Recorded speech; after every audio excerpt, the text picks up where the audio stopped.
오직 하나님의 말씀만이 영적인 지도요, 우리의 삶의 모든 것이 되는 주님의 축복의 말씀인 것입니다.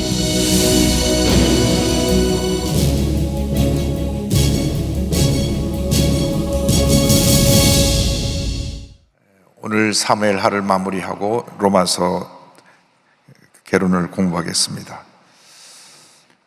사무엘하 24장 18절 이하를 보면 하나님께 단을 쌓은 다윗에 대한 말씀이 나옵니다. 선지자 갓이 다윗에게 가서 아리우나 타작마당에 제단을 쌓도록 제안을 합니다. 사무엘하 24장 18절 19절 한번 보겠습니다. 이날에 갓이 다윗에게 이르러 그에게 아르되 올라가서 여붓 사람 아리우나의 타작마당에서 야를 위하여 제단을 쌓소서 하매 다윗이 야훼께서 명령하신 바 갓의 말대로 올라가니라. 여기 참으로 중요한 것은 우리가 하나님과의 관계에서 가장 중요한 것이 무엇이냐, 하나님 앞에 단을 쌓는 것입니다. 예배를 드리는 것입니다. 예배라는 것은 하나님 앞에 내 자신이 드려지는 것입니다. 영적으로 내 마음과 뜻과 정성을 다해 주님을 찬양하고 감사하고 내 자신을 주 앞에 바칩니다. 예배의 말씀, 예배의 그 내용 속에는 헌신의 의미가 담겨 있습니다. 헌신, 내가 섬깁니다. 내가 예배를 통해서 하나님께 영광을 돌립니다. 그래서 가장 복된 성도가 누구냐? 가장 하나님의 은혜 가운데 거할 수 있는 성도가 누구냐? 예배 잘 드리는 성도입니다. 예배에 최선을 다하는 성도가 복을 받습니다. 이스라엘은 예배 공동체입니다.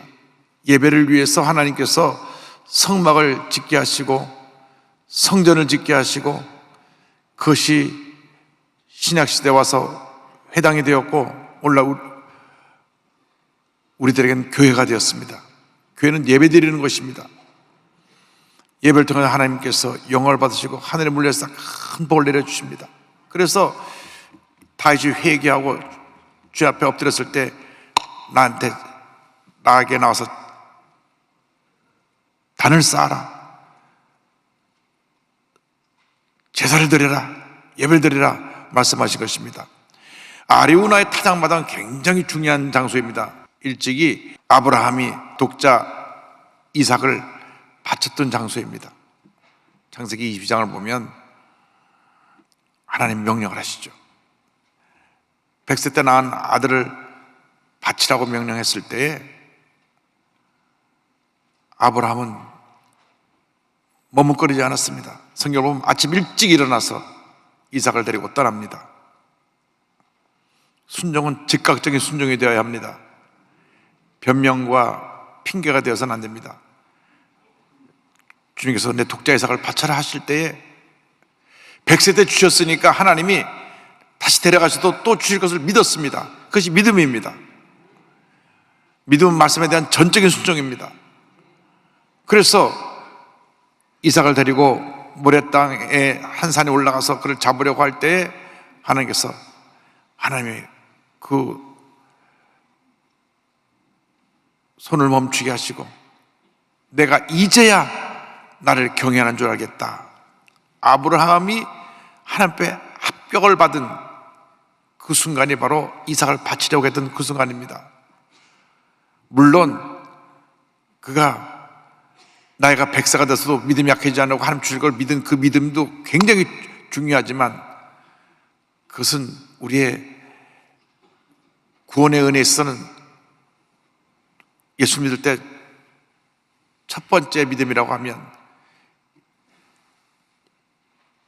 아브라함 이삭을 바칠 때 이 믿음은 이제는 성숙한 믿음, 완성된 믿음이라고 할 수 있습니다.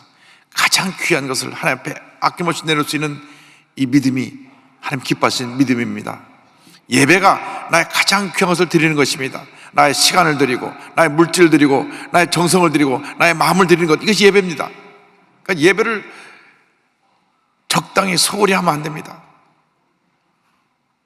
미국은 예배 문화로 세워진 나라입니다. 예배 잘 드리기 위해서 1620년에 메이플라워를 타고 100여명의 청교도가 100여명의 청교도가 배를 타고 65일을 항해해서 미국 북동부 플리머스라고 하는 곳에 도착을 해서 제일 먼저 시작한 것이 저들이 한 일이 예배를 드리고 교회를 지은 것입니다. 그래서 예배 문화는 오늘날 미국을 세계 최대 강대국으로 만들어 놓았습니다.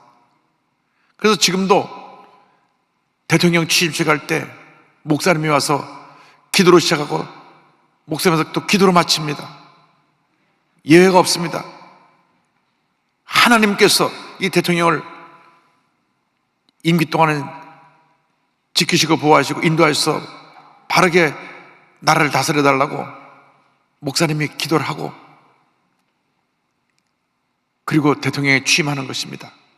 물론 성경에 손 얹고 선사죠. 성경 하나님 말씀대로 내가 하나님 앞에서 사는 양심을 갖고 헌법을 준수하고 나를 다스리는 대통령이 되겠습니다. 우리나라는 성경에 손을 잡고 그냥 손만 번쩍 들고 갑니다.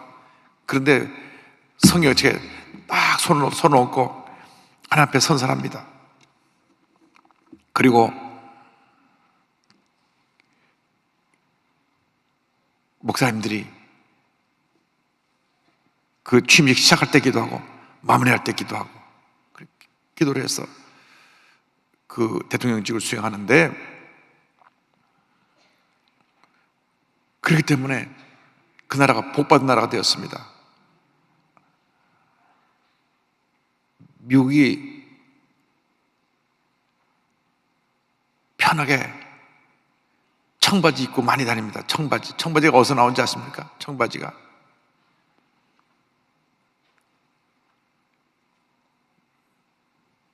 미국의 서부계적 시대에 마차를 주로 타고 다녔는데 마차를 뒤엎은 그 천이 아주 질기고 좋아서 거기다 퍼런 물감 들여서 입은 게 청바지입니다. 실용적이죠. 질기고 오래 가니까. 요즘 멀쩡한 바지를 막 이렇게 구멍 내갖고 잘라서 입고 다니는지 왜 그런지 모르겠어요. 여러분 젊은 친구들은 그 멀쩡한 것을 다 이렇게 중간중간을 구멍을 내갖고 입고 다녀요. 나는 처음에 아이고 얼마나 불쌍하면 바지가 다 구멍 난 걸 입고 다니나. 아이 목사님 그것이 요즘 젊은 애들 패션이래네. 근데 원래는 그게 질기고 안 뜯어지는 것이 그게 청바지인데, 이렇게 일주일 동안 옷을 맘대로 입고 다니다가 주일날만 되면 정장하라고 넥타이 매고 모든 입는 옷 맵시를 잘 살피고 가장 정숙하고 준비된 모습으로 나와 예배를 드립니다. 특별히 흑인들이 예배 보는 거 보면 이건 말로 다 할 수가 없습니다. 얼마나 멋을 내고 오는지 그냥 온갖 화려한 옷을 다 입고 모자도 다 이렇게 쓰고. 왜? 하나님 앞에 가서 내가 이렇게 잘 차려입고 와서 예배 드립니다. 하나님께 잘 보이려고. 애들까지 다 양복에 넥타이 매갖고 와서 예배 드리는데 아이들이 딱 앉아가지고 예배 끝날 때까지 동요하지 않아요. 이리 뛰고 저리 뛰지 않습니다. 절대 미국 사람들 예배 볼 때가 보면 아이들이 예배를 얼마나 정숙하게 잘 드리는지 몰라요. 그래서 그 나라가 복받은 것입니다. 그래서 하나님께서 너의 죄를 사할 터이는 제단을 쌓고 이 재앙이 멈추게 하라. 솔로몬이, 그리고 그 자리에 솔로몬의 성전을 지었습니다. 역대하 3장 1절 보니까 솔로몬이 예루살렘 모리아 산에 야외 전 건축하기를 시작하니 그곳은 전에 야외께서 그의 아버지 다윗에게 나타나신 곳이요 여부 사람 오르난의 타작 마당에 다윗이 정한 곳이라. 바로 이곳에 예루살렘 성전에 세워졌고, 장차 예수님께서 십자가 달리실 곳이 바로 이 예루살렘 성전 밖이니까 이곳이 바로 속죄 장소를 의미합니다. 그래서 이곳을 정해서 제사를 드리는 장면이 나옵니다. 타작마당을 정해서 이제 예배를 드리는데 20절 21절을 보겠습니다.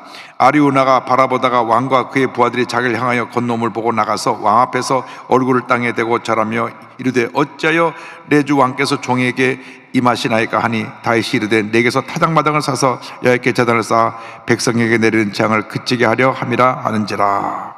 왕이 이 하나님의 정하신 장소로 나가니까 이 땅 주인인 아리우나가 어이구 왕이시여 어떻게 이 누추한 곳까지 오십니까? 엎드려 절을 하니까 다시 말합니다. 내가 너의 땅을 사서 여기다 하나님 앞에 예배를 드리려고 한다. 그러니까 아리우나가 왕이여 다 왕께 다 드리겠습니다. 22절 23절입니다.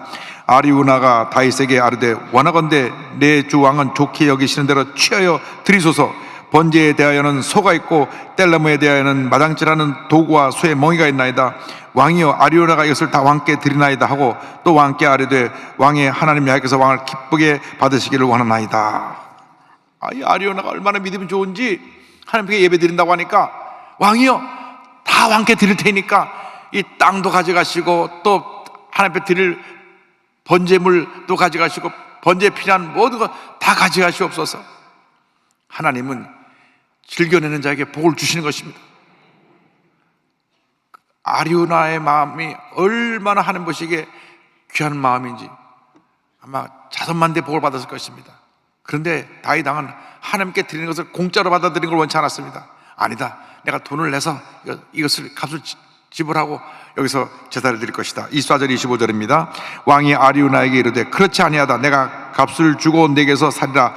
값없이는 내 하나님 여호와께 번제를 드리지 아니하리라 하고 다윗이 은 50세겔로 타작마당과 소를 사고 그것에 위하여 제단을 쌓고 번제와 화목제를 드렸더니 이에 여호와께서 그 땅을 위한 기도를 들으심에 이스라엘에게는 내리는 재앙이 그쳤더라. 값을 지불해야 된다는 것이 중요한 의미가 있습니다. 죄에 대한 값을 지불해야 되는 것입니다. 그래서 예수님이 우리 죄값을 지불하시느라고 십자가 달려 피 흘려 돌아가신 것입니다. 죄 없는 소가 피 흘려 죽어 제물이 된 것처럼 예수님께서 죄 없으신 몸으로 십자가 달려 온 인류의 죄를 짊어지고 죽으심으로 말미암아 우리가 죄사함을 받게 되었고 예수를 믿음으로 하나님의 자녀로 축복을 받게 된 것입니다. 그래서 우리가 하나님 앞에 예배드릴 때 꼭 기억해야 되는 것은 예수님 십자가의 은혜입니다. 내가 십자가의 은혜로 오늘도 나와서 예배를 드린다. 나 같은 죄인이 감히 하나님 앞에 나와 설 수 없는 나 같은 죄인이 하나님 앞에 나와서 이렇게 예배를 드리게 된 것은 너무나 감사하고 또 감사하고 또 감사합니다. 오늘 새벽에도 말씀드렸지만은 하나님을 경외하는 자에게 복을 주신다. 하나님을 경외하는 것이 지식의 근본이라고 그걸 말씀드렸는데 두렵고 떨리는 마음으로 하나님을 섬기는 자들이 복을 받고 하나님의 복이 임하게 되는 것입니다. 하나님을 경외하는 자는 축복된 길로 가고 하나님을 경외하는 자는 심판의 길로 가는 것입니다. 중간길이 없습니다. 하나님을 경외하는 삶을 사느냐, 경외하지 않는 삶을 사느냐, 하나님께 예배드리는 삶을 사느냐, 예배드리지 않는 삶을 사느냐, 그에 따라서 우리의 운명이 바뀌어지는 것입니다. 하나님을 경외하고 예배 잘 드린 사람은 의인의 길, 복된 길, 생명의 길, 승리의 길로 가게 될 것이고, 하나님을 경외하지 않냐고 예배 소리하고 인간 중심으로 사는 사람은 심판과 형벌과 저주와 문제가 그 삶 가운데 끊이지 않게 일어나게 되는 것입니다. 예배가 왜 중요하냐? 예배를 통하여 십자가의 은혜를 다시 우리가 체험하기 때문에 그렇습니다. 날 위해 몸부려 돌아가신 예수님 십자가의 은혜가 예배 때마다 우리에게 다시 새롭게 다시 체험되어지고 또 체험되어지는 것입니다. 십자가 은혜가 없으면 우리는 하루 한 시간도 살아갈 수 없음을 고백합니다. 이 육신이 쇳덩어리이기 때문에 잠깐만 세상에 나가 있으면 보는 것이 죄요, 듣는 것이 죄요, 행동하는 것이 죄일 때가 얼마나 많은지 모릅니다. 그래서 날마다 자신을 십자가에 못 박고 죄 앞에 나서 깨어지고 변화되어서 예수의 볼로 나를 덮어서 하나님 앞에 변화받고 치료받고 회복되는 은혜가 있어야 될 것입니다. 여러분, 일생을 살아가는 동안 가장 중요한 것이 하나님과 나와의 관계입니다. 그 하나님과 나와의 관계가 바로 되는 그 가장 기본적인 모습이 예배입니다. 예배. 이상하게요, 구역 식구하고 싸우는데 교회가 가기 싫어요. 우리 주님 무슨 죄가 있어요? 자기들끼리 싸워놓고 왜 주님 앞에 안 나옵니까? 이상하게 시험 들면요, 교회가 발걸음이 뜸해집니다. 예배드리기가 싫어져요. 하나님과의 관계가 멀어진다, 그 말씀입니다. 그럴수록 회개하고 나와서 예배를 드려야 됩니다. 죄사함을 받고 변화받아야 됩니다. 사랑하고 용서해야 됩니다. 구역 식구들이 자기 강한 성격하고 싸우면 안 돼요. 다 내 탓이요, 내 탓이요, 내 큰 탓이로소이다. 내 죄를 회개하고 하나님 앞에 나와 엎드려 깨어질 때 하나님께서 하늘을 여시고 은혜를 폭포같이 부어주시는 것입니다. 그래서 우리는 늘 주님의 은혜로 살아야 됩니다. 로마서 개요를 오늘 살펴보고 말씀을 마무리합니다. 로마서는 성경 전체의 보석과 같은 하나님의 말씀, 성경입니다. 성경이 다이아몬드 반지라고 하면 로마서는 다이아몬드 보석이라고 그랬습니다. 여기에 구원의 진리가 담겨 있습니다. 누가 이 로마서를 썼느냐? 사도 바울이 썼습니다. 사도 바울이 이것을 기록했는데, 로마서 1장 1절 보면 사도 바울이 이렇게 인사합니다. 예수 그리스도의 종 바울은 사도로 부르심을 받아 하나님의 복음을 위하여 택장함을 입었으니, 이렇게 첫 서두에 편지를 쓰면서 자기를 소개합니다. 기록이 연대는 AD 57년경쯤 고린도에서 기록했다, 그렇게 생각을 합니다. 기록 목적이 몇 가지가 있습니다. 로마서 전체에 나오는 구원의 교리, 예수를 믿음으로 구원받는 구원의 교리가 적혀져 있습니다. 또 왜 로마서를 썼냐면 로마 교회를 방문하고 로마 성도를 방문해서 말씀을 전하기 위한 본인의 꿈과 계획이 있었기 때문에 내가 너희들을 방문하기를 원한다, 그들을 생각하면서 편지를 씁니다. 그런데 그곳에 가기를 원했는데 또 그 이유가 있었어요. 로마 교회 내 갈등이 있었습니다. 유대인으로서 예수 믿고 하나님 자녀가 된 사람하고 이방인으로서 예수 믿고 하나님 자녀가 된 사람들이 갈등이 있었습니다. 근데 교회 내에 갈등이 생기면 참 힘듭니다. 성경, 신약성경 사도 바울의 곳곳을 보면 다 교회 내 갈등의 문제를 해결하려고 편지를 보냅니다. 그렇게 사도 바울을 선교 헌금을 보내고 후원하고 했던 빌립보 교회도 성격 강한 두 집사가 늘 싸우니까 감옥 안에서 걱정이 돼갖고 내가 유오디아 집사, 순두계 집사 원하니 주문 안에서 한마음 되라 편지를 보냅니다. 그래서 유 집사하고 순 집사가 유명해졌어요. 빌립보 교회 둘이 막 싸우니까. 여러분, 교회 내에서 싸우면 안 됩니다. 아멘 안 하시는 분들은 뭔가 문제가 있는 것 같아요. 교회 내에서 절대 싸우면 안 됩니다. 사랑으로 하나 되어야 됩니다. 교회는 사랑하고 용서하는 것이지 싸우는 것이 아닙니다. 싸움은 누가 하고 하냐? 마귀하고 싸워야 돼. 마귀하고. 세상에 나와서 마귀하고 싸워야죠. 내 속에는 옛사람하고 싸워야죠.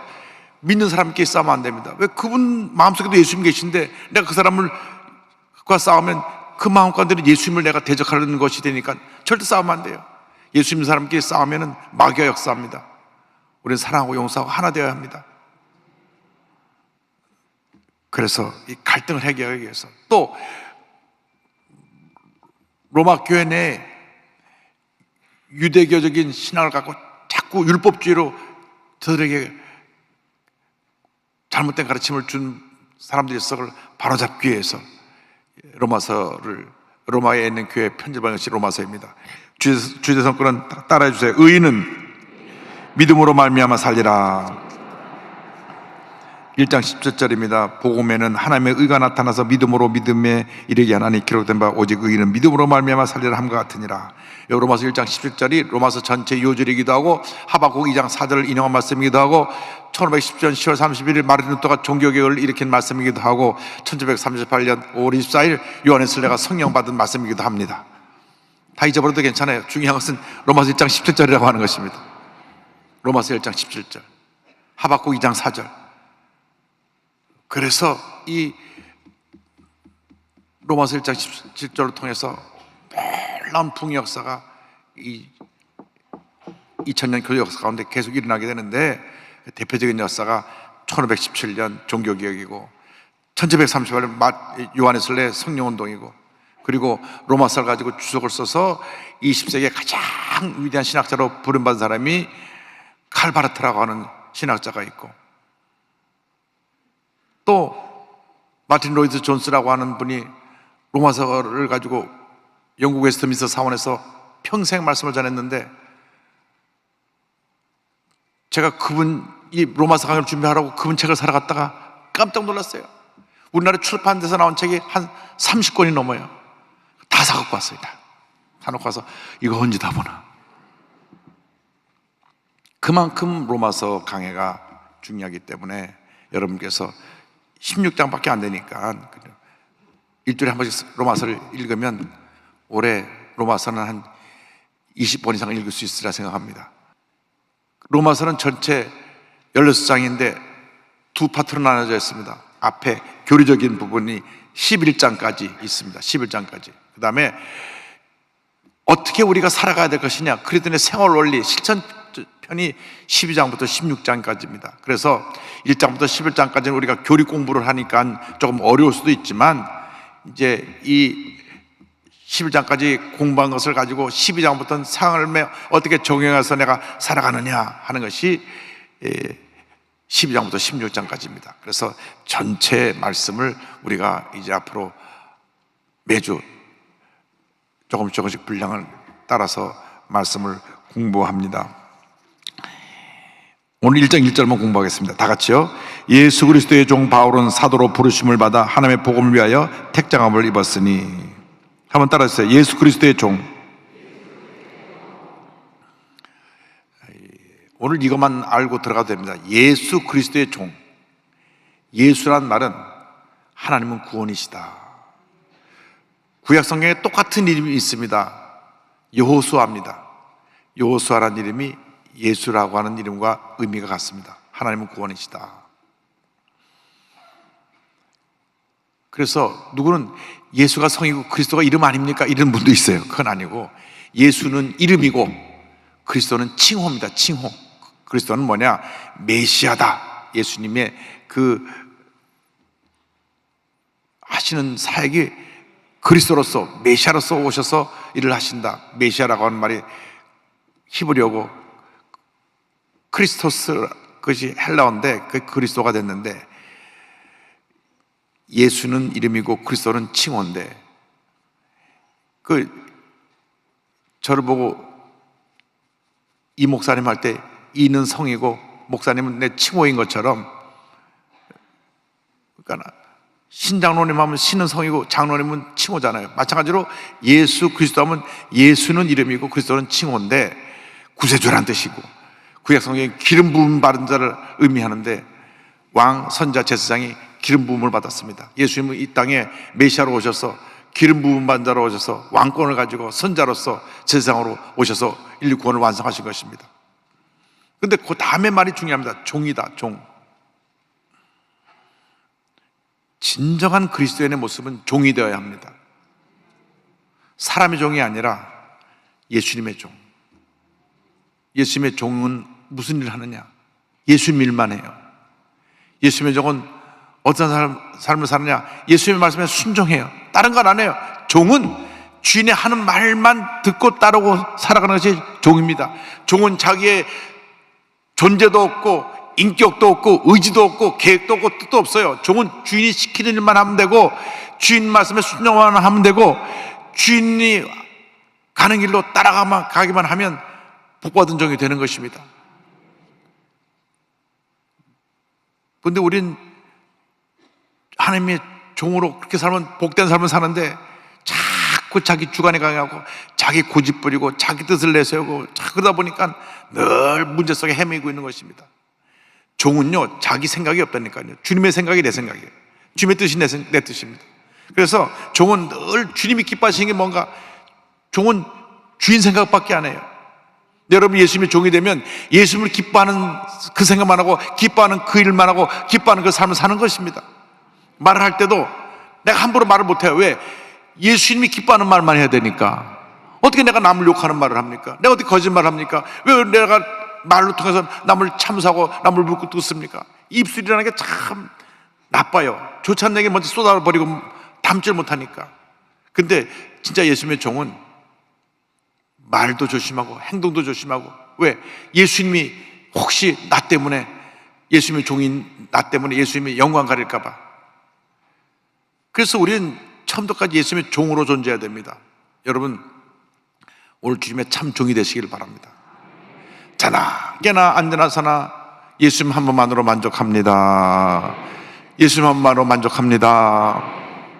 그래서 사도 바울은 자기의 정체성이 분명했어요. 나는 예수 그리스도의 종입니다.